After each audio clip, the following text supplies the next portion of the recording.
Welcome, everyone. Welcome. I hope more people arriving. All eager to learn about how to be less attractive this evening.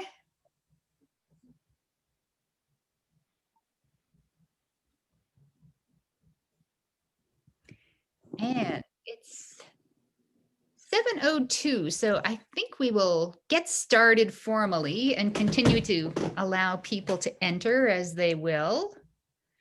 I will commence. I'm Patty Smith. I'm a naturalist educator at the Bonnie Vale Environmental Education Center, and very glad so many of you have signed up for this evening's webinar, How to Be Less Attractive. Before I introduce our presenters, let me tell you a little bit about the other things that go on at Beak. Beak's mission is to foster experiences that inspire connection to the natural world and its many inhabitants. And we do this via natural history programs for the public, nature and science-based programs in all of the region's schools, summer day camps, which have been very wet the last couple of weeks. We have trails on our West Brattleboro campus that are open to the public, a beautiful hilltop view, and you're all encouraged to come and walk there anytime, and also wildlife rehabilitation. So we do everything in our power to strengthen the message that humans are one of the many, many remarkable species on this small, astonishingly alive planet, and may it long remain so. We have a number of upcoming programs, and you can find more information about them on our website at beak.org. They include a wildflower drawing workshop with botanical illustrator Bobby Angel, a grass workshop with Michael Duffy, and again, learn more at our website. We field an awful lot of programs, or phone calls, I should say, from people who have conflicts with our wonderful wildlife neighbors. And I wish that I could refer them all to Heart Wildlife Removal, which is based up in Burlington and was started by Joanne Nichols, our presenter tonight. I first met her at a conference on wildlife rehabilitation. She is a fellow rehabilitator. And she started this humane eviction and removal service. And you will learn a lot more about it this evening. And she is the Chief Wildlife Officer at Heart Wildlife Removal, and her Heart Wildlife Removal team member is Patty Toshiro, who's also with us tonight, and she is the Chief of the Phone. So with just a couple of reminders about how we're going to run tonight's meeting, I will turn it over to Joanne and Patty. So if you have questions, please type them in the chat box. And I'm sure you're all familiar with Zoom by now, but just in case some of you survive the pandemic without also surviving Zoom, you will find chat is one of the options in the bottom menu. And you will also find under the little reactions button an opportunity to raise your hand or provide some other feedback. And I believe that's all we'll need to know. You need to know. So just put yourselves on mute for now. Type your questions in the chat box, and I will turn this over to Joanne. Over to you, Joanne. Hi. So thank you for having Heart Wildlife Removal this evening. I'm obviously Joanne Nichols. We started this business back in 2010. And actually the idea came from a good friend of mine named Nancy Carey, who's also a wildlife rehabilitator in Vermont. And so the idea came from her that to start some sort of wildlife business. So I did. And that was back in 2010. And then the business evolved into getting a business partner who's Patty Toshiro, and she can tell you a little bit about how she and I met. And it's been a number of years that we've been working together. I've kind of lost track of what year we became business partners, but it's been a fun roller coaster ride. And our business keeps getting a little bigger and bigger every year, and it's exciting. And I'm going to let Patty speak a little bit about herself, and then we'll continue with the presentation.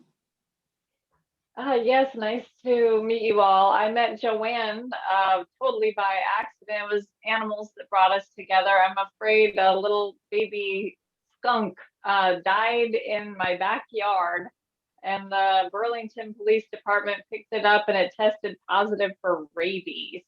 And so I needed someone to help me figure out what to do. Is there a mama? Are there other babies? And how to keep me and my family safe. And it was kind of hard finding Joanne, but I did find her. And when she came and she gave me so much information, I was so thrilled. And I said, well, where are you? Everyone needs you. This is better than anything I had heard before. And so we started working together after that. I feel like it was 2015. And then, yeah, from that, we've been working together ever since. And I'm the dispatcher, so you call me, and then I try and help people as much as I can on the phone. And if they need boots on the ground, so to speak, then I send Joanne to rescue the day. So you will hear all of her wonderful advice and experience of how she's been helping people resolve wildlife conflicts for the past 11 years. Okay, so so I assume everybody can see the presentation, the screen. So we are a woman-owned company. So we'll just go ahead and get started here. So who are we? Heart is the first humane pest control company licensed by the Vermont Fish and Wildlife Department. We are located in Chittenden County.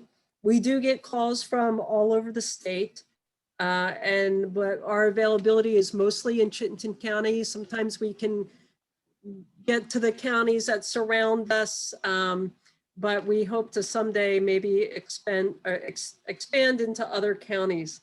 But our company falls under the description of a pest control company, and pest control companies in Vermont are not licensed and they're not regulated. So when you call a pest control company to come out and say, for an example, someone has a skunk under their deck, that pest control company can come out, trap the animal, and then take it away. And then they can actually dispose of that animal any way that they see fit. Most pest control companies, when they remove an animal from the area, from someone's home, they're actually generally drowning or shooting the animal afterwards. And this also creates a lot of orphans during baby season.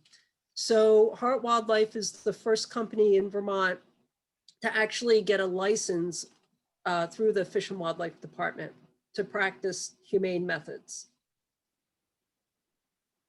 So what we do, we help property owners humanely solve wildlife concerns. We provide humane wildlife removal, provide wildlife proofing of decks, porches, and homes, and provide education to homeowners about the species that is of concern. And we'll go a little more. I should pop in here. And when we say humane wildlife removal, we're removing them, let's say, from your attic or from under your deck, but we're not removing them from your property.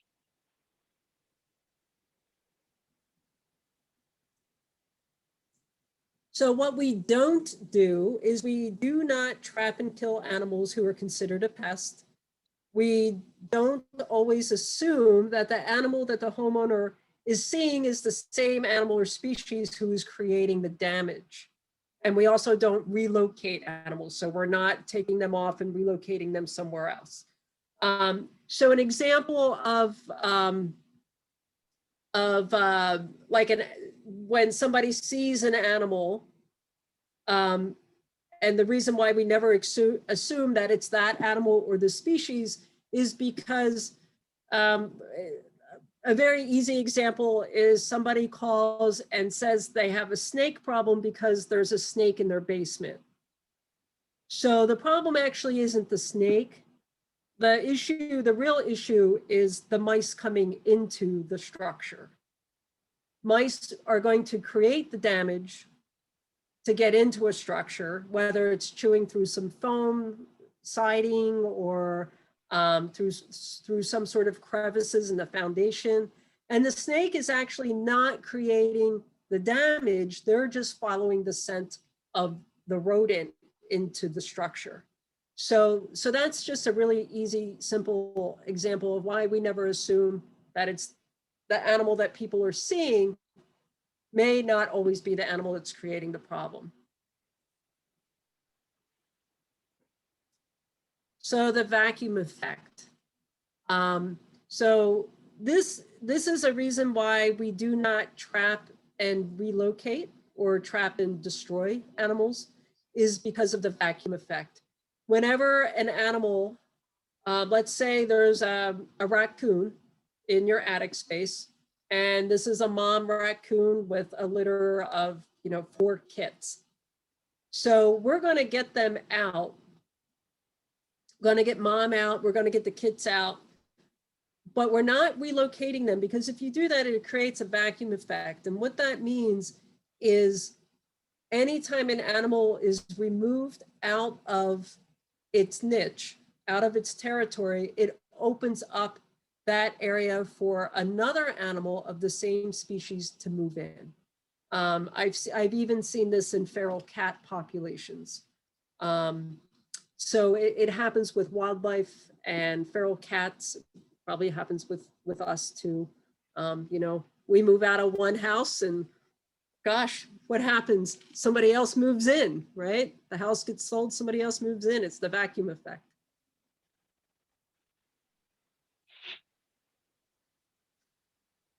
Young, so the reason we also don't remove animals is because we don't want to orphan any young during the baby season. And I know we're on Zoom here, obviously, but does anybody know what kind of hands these are in this photograph? I can't see anything on chat, but this is a situation where a pest control company went out and trapped and killed and destroyed a mom. And then the homeowner, a few days later, the homeowner had these little animals falling out of the vent from the attic to the ground. So these are baby raccoons. So that's their little hands hanging on to the side of the fence there. We were able to gather them up and get them in with a wildlife rehabilitator.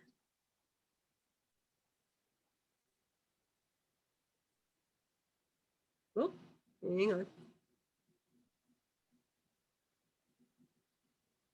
There we go.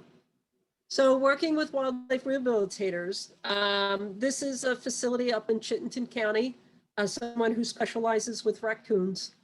And so whenever we do have a situation where there are orphans involved, sometimes orphans happen because maybe mom had maybe a squirrel had a nest of her young in somebody's soffits, and mom got hit by a car, or maybe she got eaten by a hawk or something like that. So sometimes things happen to the moms and they do become orphans.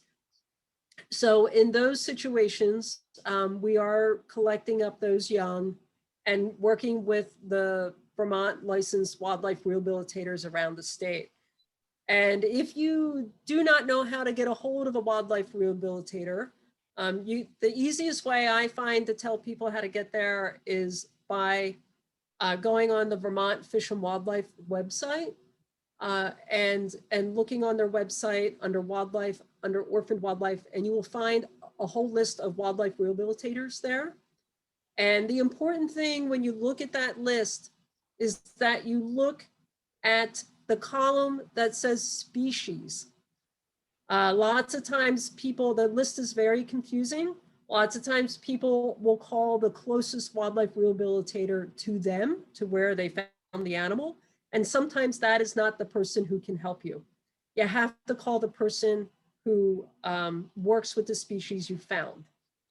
And then transportation can be figured out after that, if the rehabilitator agrees to take in the animal. The other thing to understand about wildlife rehabilitators is that we're all volunteers. I am also a licensed wildlife rehabilitator. I tend to specialize with reptiles, so I do a lot of work with turtles hit by cars. And but we're all volunteers, so we all have jobs, families, and so sometimes it does require the finder to help with transportation to the rehabilitator, or it may mean that the finder needs to call several people on that list that work with the species.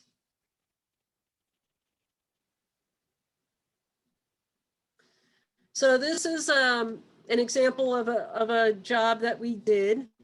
And this is a little baby raccoon. And what happened was the owners of the home could hear the baby raccoon crying inside the wall near the floor in their pantry. And what had happened was mom had a litter of her babies in an attic. She was gaining access through the gable, the side of the house. And this little one fell down out of the attic space and down into the wall, all the way down. And she was, the mom was way too big to fit down that wall to retrieve her young. So we cut a hole in the wall and got that little one out. And then we were able to pull out the rest of the babies that were in the attic. We sealed up where she was getting in at, and then we put her young in a nest box right there in that area. And she came back and took all of her young to a different den site.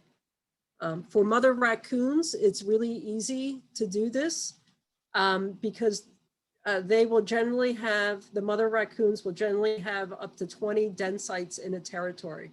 So it may take them 24 hours to move them, but generally they know other areas where they can move their young to.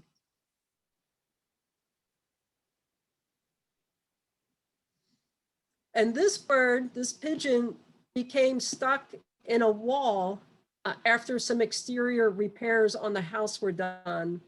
So the eaves and the soffits on the side of the house were all damaged.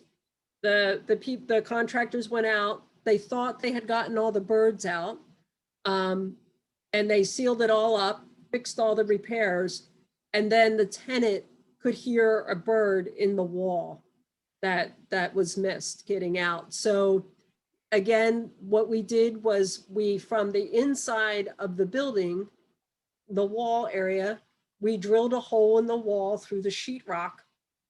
And then that allowed the bird to come out. And so the bird came out of the hole and immediately went to the window. And the window was then opened to let the bird go.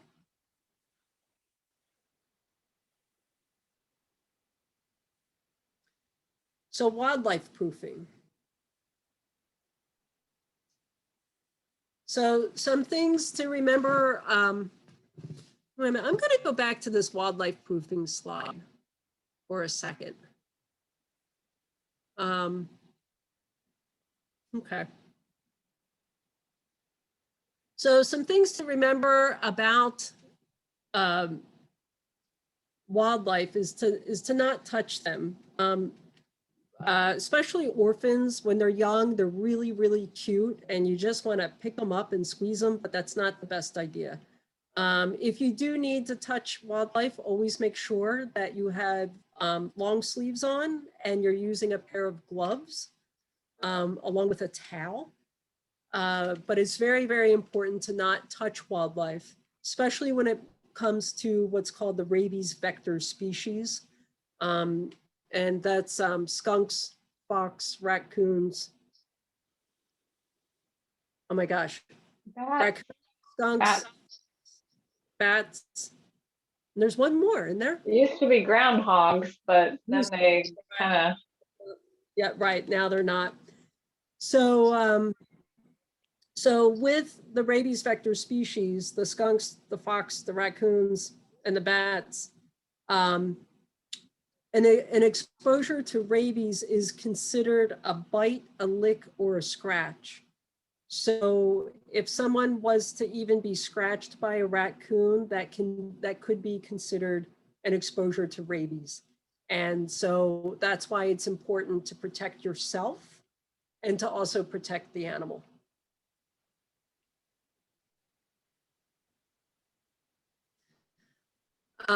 So these are areas that are really common where animals are going to get in. And on the outside of the photograph here, these are really common animals that you'll find in Vermont that tend to get into structures. So chimneys, raccoons, and squirrels and bats will often get into chimneys.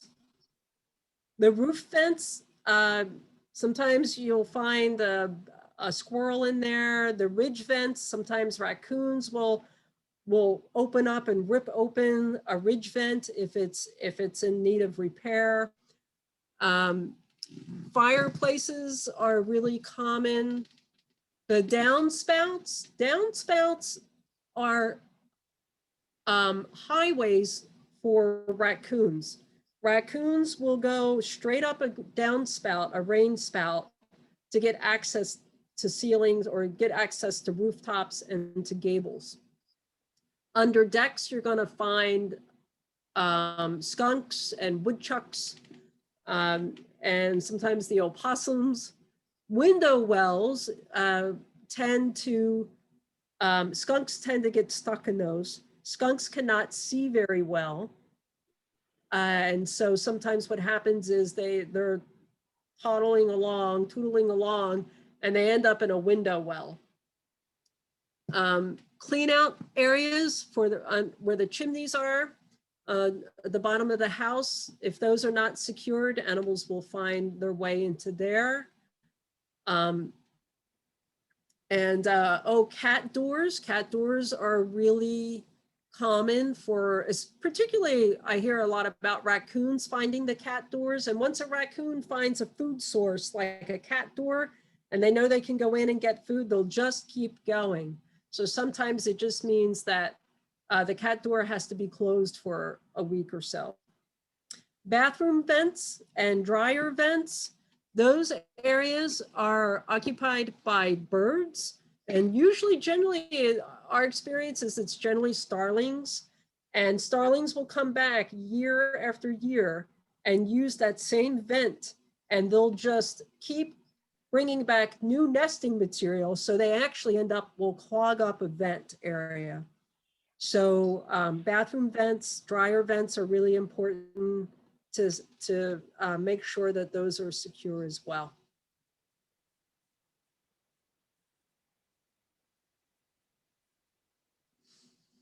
So with wildlife proofing, our little mouse friend here in this slide, they can fit through anything that's the size of a dime or a big pen. So if there's issues with mice, it's generally better to start on the exterior of the building and go around and check everywhere where a pipe or a wire goes into the house. And you can just use something as simple as steel wool and stuff those areas with some steel wool. The reason you want to use steel wool is because mice have incisors. So those are the two front teeth that constantly grow. So they're constantly looking on things to chew. So the steel wool will prevent them from chewing through the area to gain access. Sometimes if caulking is used or the spray foam, they can chew through that. So, so we usually just use the steel wool. But like I said, you want to check spouts, hose connectors to the house, wires, and any kind of gas pipes that go into the house.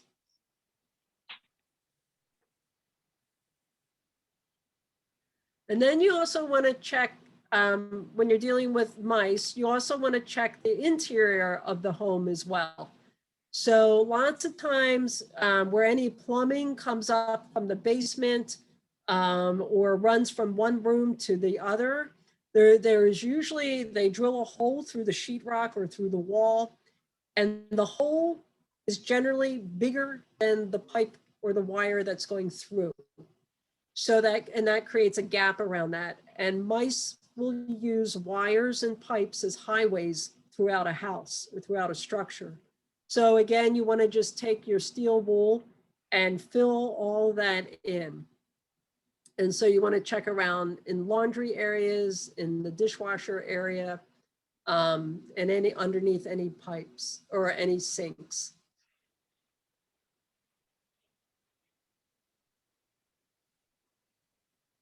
So moving out tenants who moved in. So this is about, these are some really easy, simple ways to get animals to move out.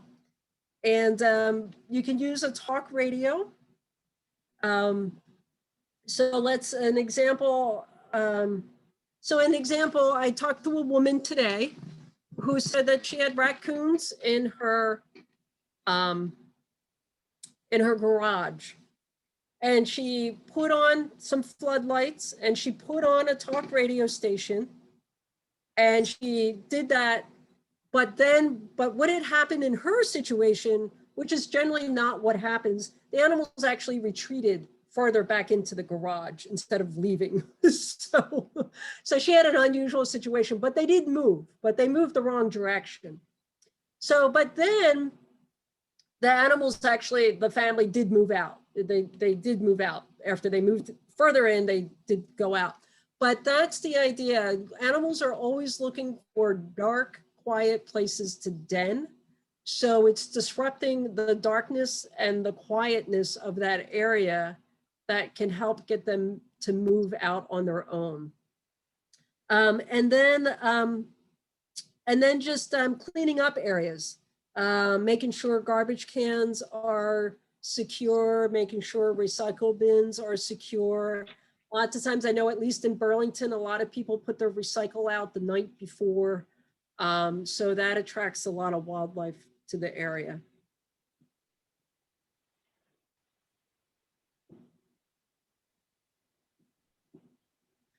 So wildlife returns can also be fun. So generally with animals such as woodchucks, you can use balloons that have really big eyes on them. It used to be that, who was that? SpongeBob SquarePants.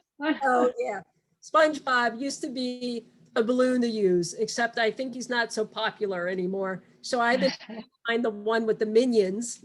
And the reason you want balloons with big eyes is because that communicates that that object is a predator, because predators have eyes in the front of their head, where prey species generally have eyes on the side of their head. So you can use balloons in situations. A common situation is woodchucks who are eating the garden. So with woodchuck issues, eating gardens, generally what you can do, some really simple things, is put up some balloons, and you can get real serious about it, and you can go online and you can buy predator scare balloons. You can do that, but these are a little more fun. And then you put them on a string and you let them bounce around in the air, and that movement can also communicate to that woodchuck, like, oh, I'm here. Don't eat this lettuce. Other things that you can use for woodchucks are to deter them from an area. You can use pinwheels that will create movement as well. You could use some streamers to blow in the wind.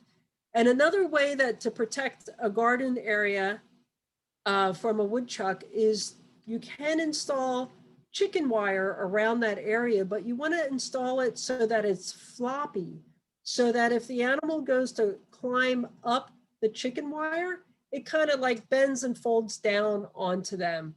And then they'll, you know, don't make it real high because you don't want them to fall too high off the ground, but just a couple of feet is fine. And if they try to climb up, that wire will just kind of bend over because of their weight and they'll just plop back to the ground.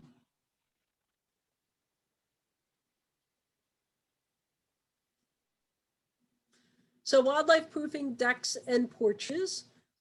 This was a photograph after we had wildlife proofed an area.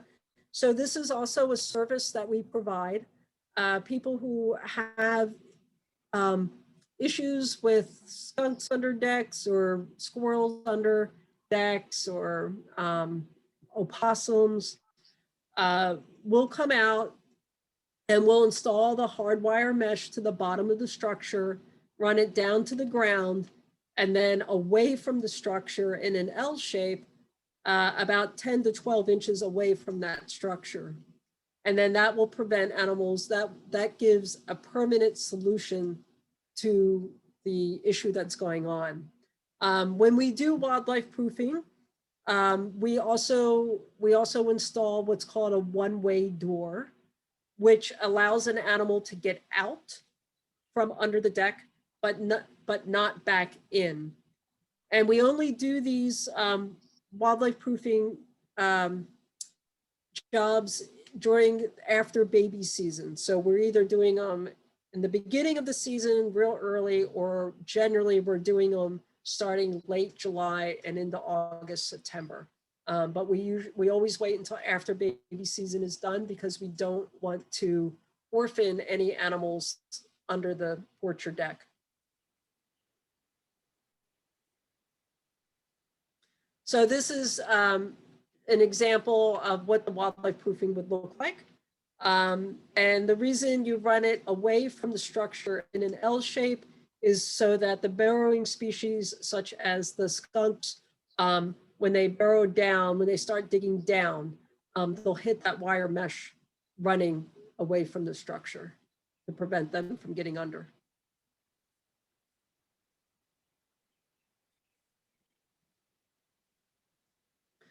So these are some photographs of some one-way doors.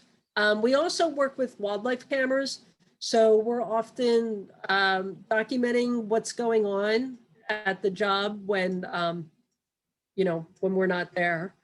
And so this helps us understand what's going on, and also is confirmation for the homeowner to know that, you know, this issue is getting solved. So these are one-way doors. This is where a skunk came out the one-way door from the side of the house. And then the photo on the left is the skunk trying to get back in, but the skunk can't get back in. So that's an example of one-way doors and how they're worked. And we also use one-way doors on gable vents for raccoons during non-baby season. We also will use one-way doors on the side of soffits and eaves and fascia boards when we're dealing with squirrels.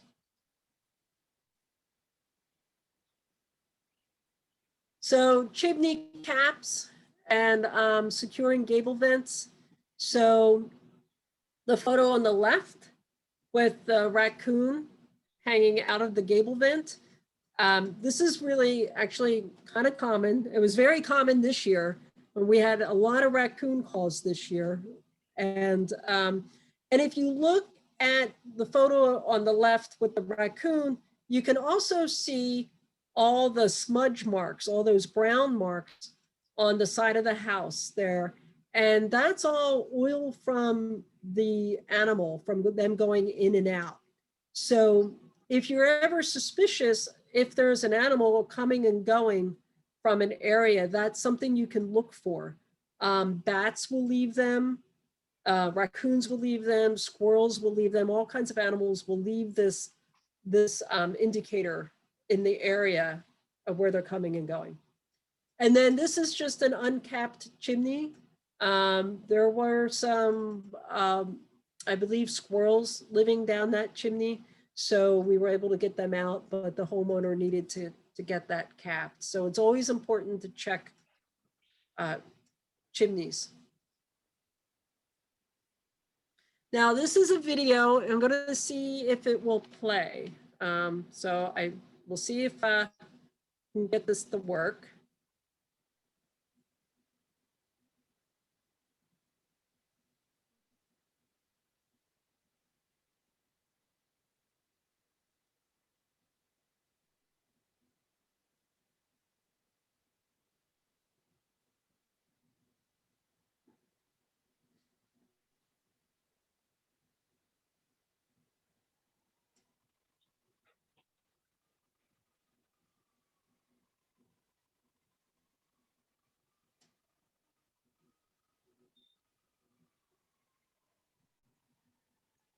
So this was a video of me and Triana. Triana is one of our employees. This particular homeowner had a raccoon down her chimney. So we went out and we modified our wire mesh to fit the chimney. We tied it to the top of the chimney and we installed a one-way door so the animal could come out but not get back in. Oop, okay, there we go. So we talked about dryer and bathroom vents. So this is an example of a starling coming and going. And another way, a way to tell if a bird is using a vent, a dryer or bathroom vent, is generally you will see maybe nesting material like dried grass hanging out of the vent area. And you will generally see droppings on the side of the house as well.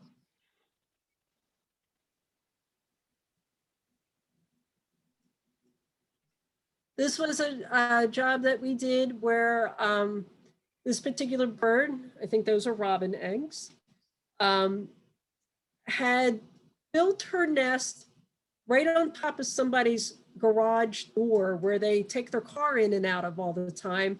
And the homeowner was really super concerned that once those hatched and the birds would start becoming fledglings, that that they were in harm's way with him going in and out of the garage with his car. So what we did was we went out and we removed the entire nest from the top of the garage door, the garage car door, and we made a makeshift nest. And then using a colander and a jug for some rain protection. And then we hung it in the tree that was right there.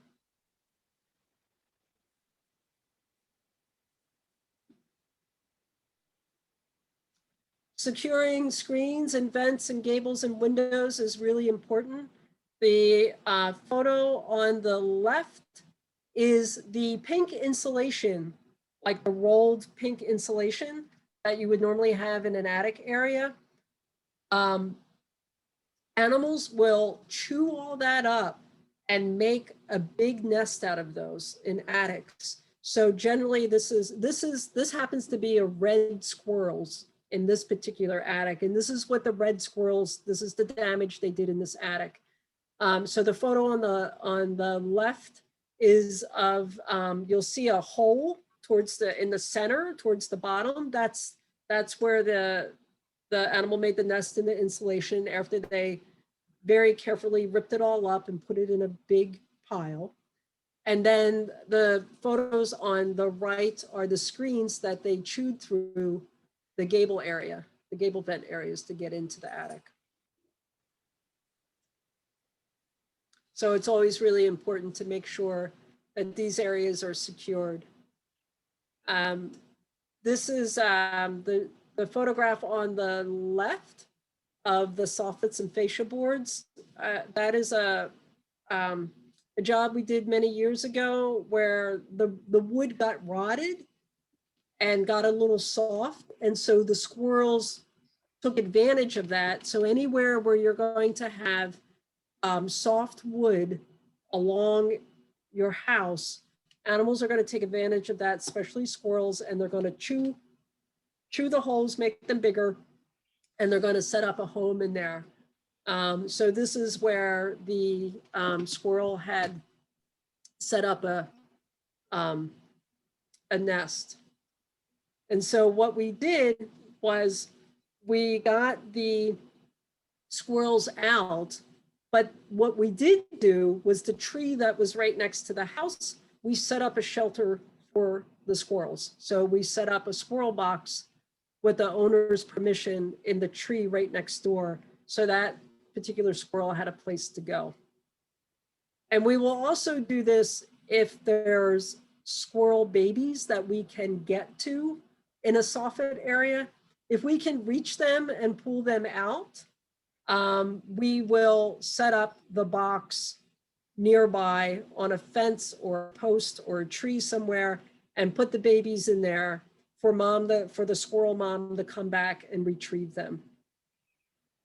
And again, we're using wildlife cameras to document what's going on.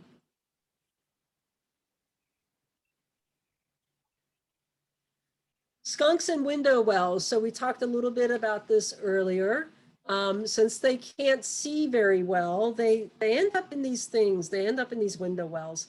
So some ways to get a skunk out is you can put boards in, and generally you do also want to put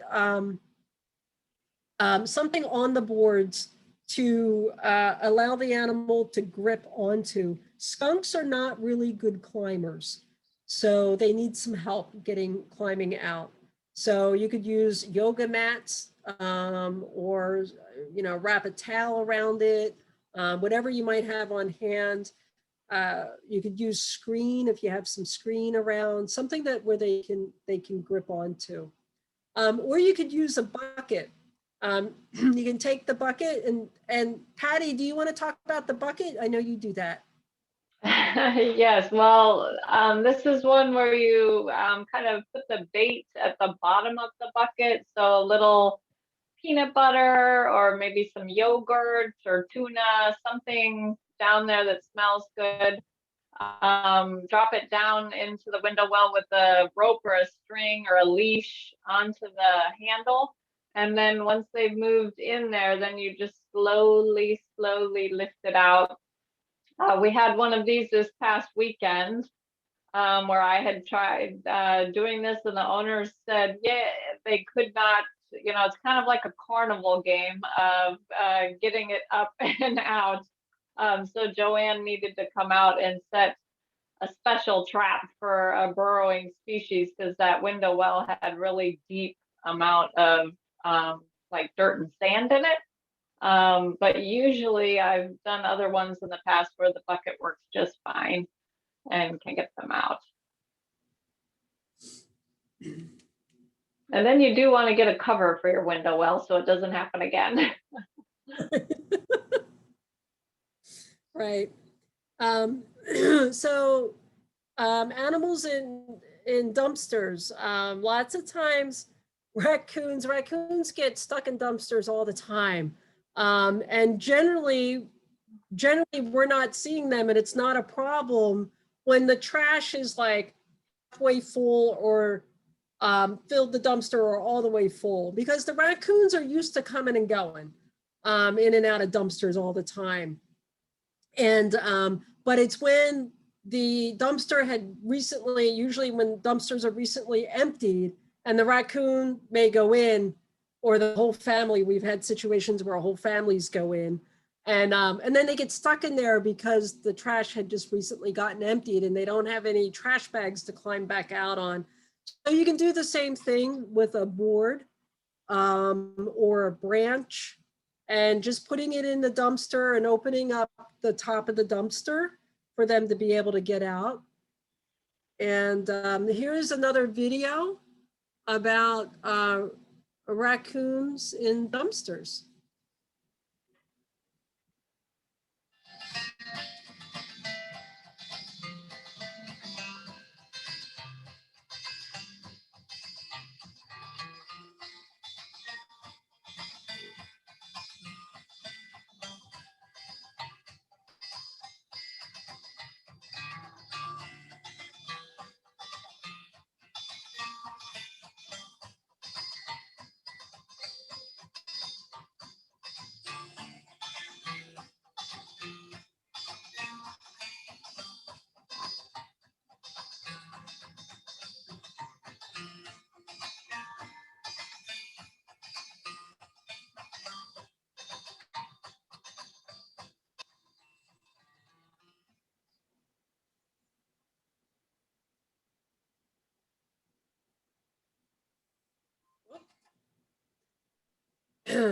So, so now we're at to the question part, but there is one thing I do want to talk about real quick, and that's back to skunks, and then we can get to questions. But earlier I was saying skunks cannot see very well, but they can hear well.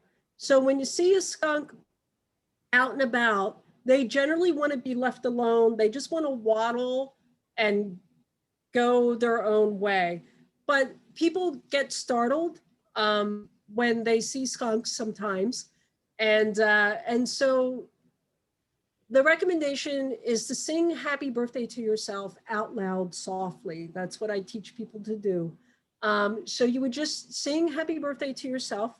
And what that does is it allows the skunk to hear you and to waddle off and go about its business. And then for the person, it calms us down because we feel a little silly. We have to breathe in order to be able to be singing happy birthday to ourselves. So the breathing and feeling a little silly can help relax us. And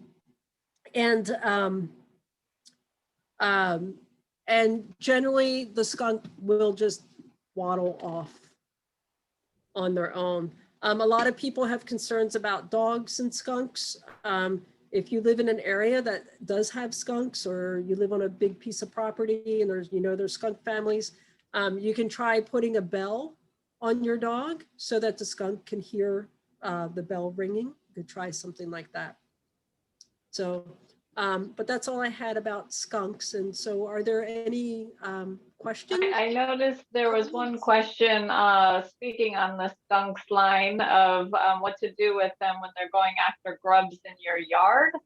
And I do know there was one gentleman who I had spoken to on the phone, and we had talked about apple cider vinegar in a little spray bottle. And he said his yard was getting torn up terribly by skunks going, creating all the divots going for grubs. And for 2 weeks, he went out into his yard meticulously spraying. And then he called me back 2 weeks later and said it was amazing that he had gotten his yard back. So everybody has to test of like what kind of grasses you have. You don't want to cause any harm, but for this gentleman, he said it worked very well.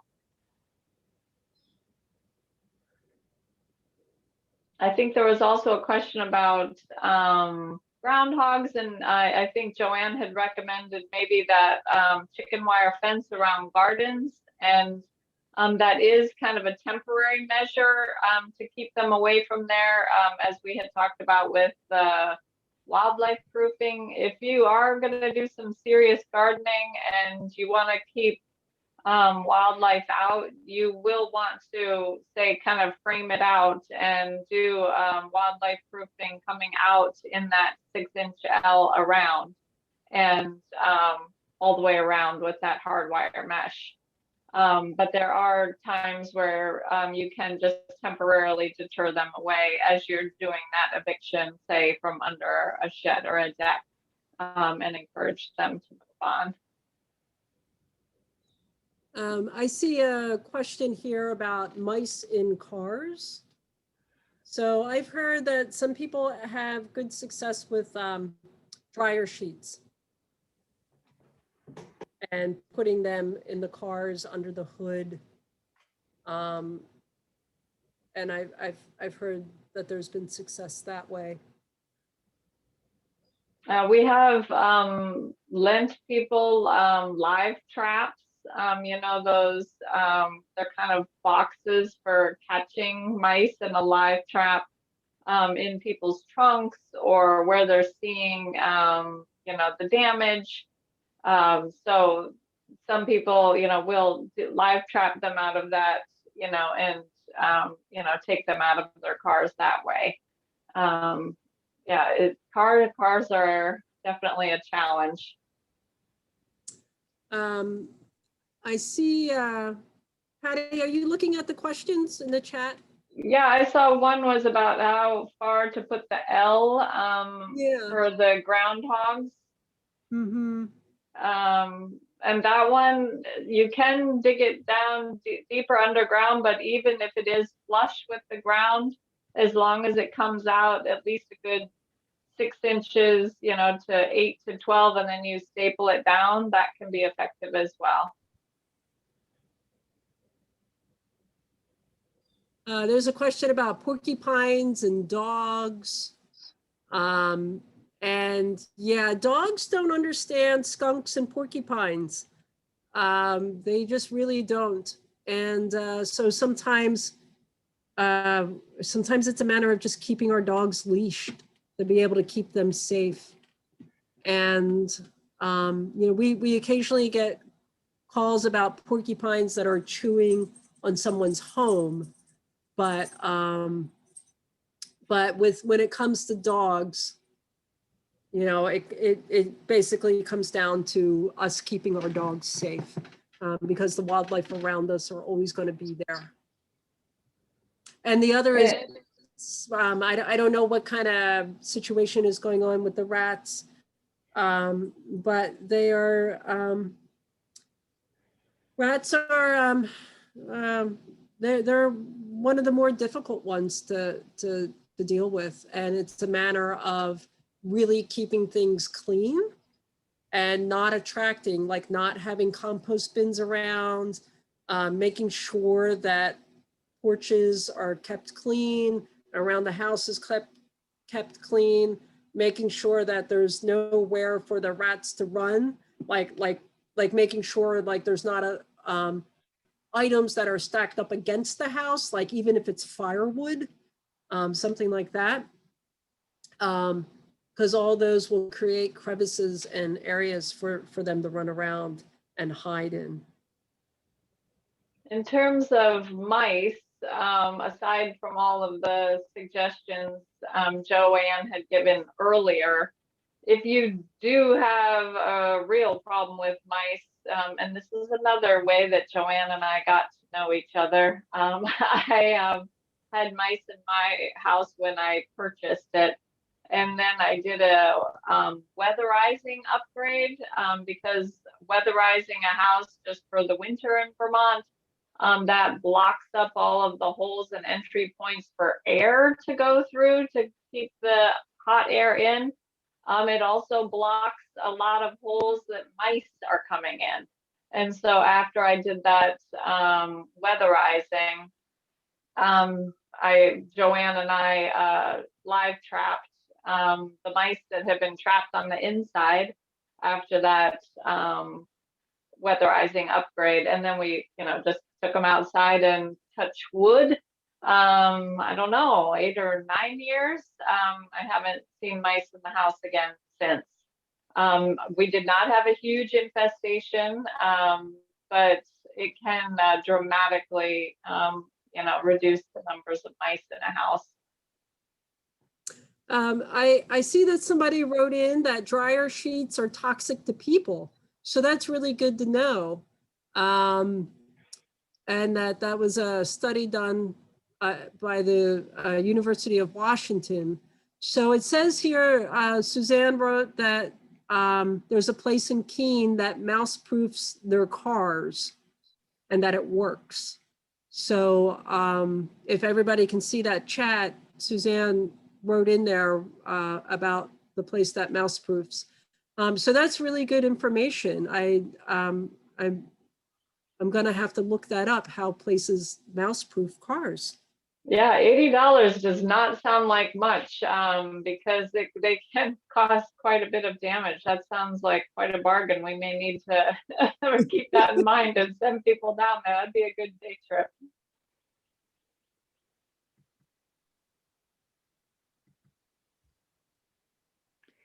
I have a question about a product that is a spray foam that you can use for insulation that is also supposed to be a mouse repellent. Do you have any experience with that? I don't.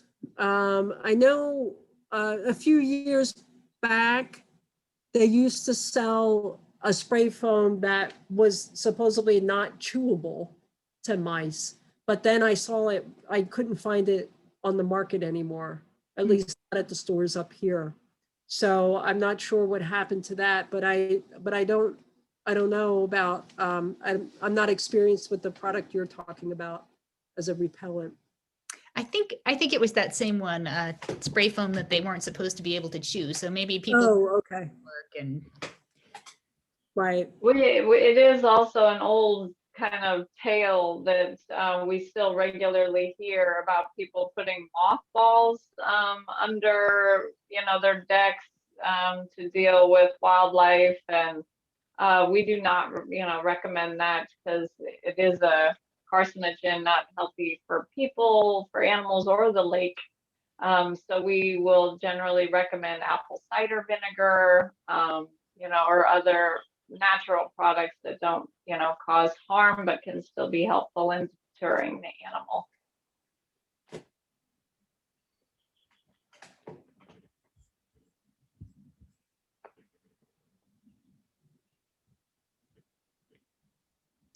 So there's another question of what grade of steel wool is best for the mouse entry project.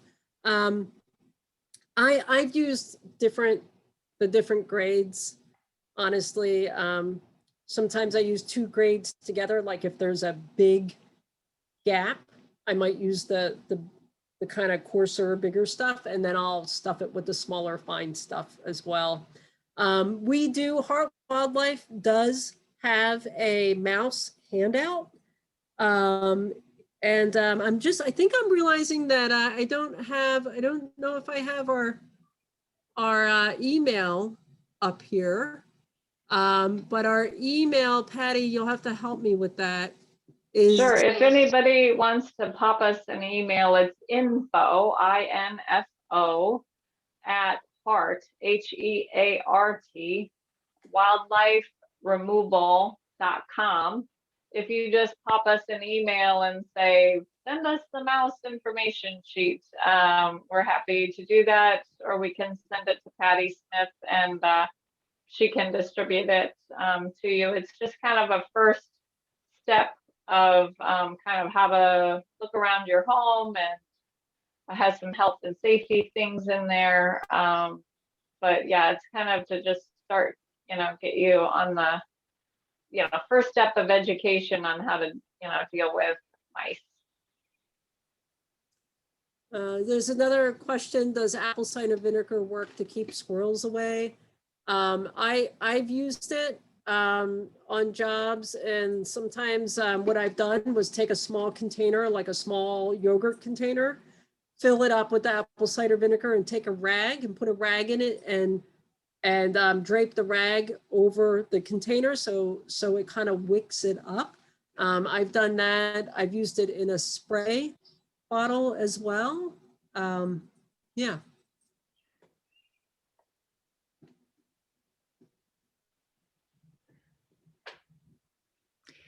so I will be very happy to send your mouse proofing brochure to everyone who has attended this evening, as well as a link to the recording.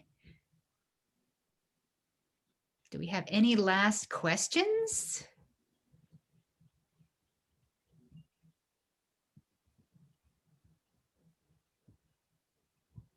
I think that may be it, and it is 8:01. So I want to thank Joanne and Patty so very much for helping us all learn to live with wildlife. I have one final question. What do you do with woodchuck infestation in your house? You squeeze them. That seems to work. Yeah. All right. Well, thank you all for coming. And thanks again, Joanne and Patty. Good night, everyone. Yeah, thank you. Yeah, thank you so much for coming. And thank you, Patty, for organizing everything. Yeah, thank you.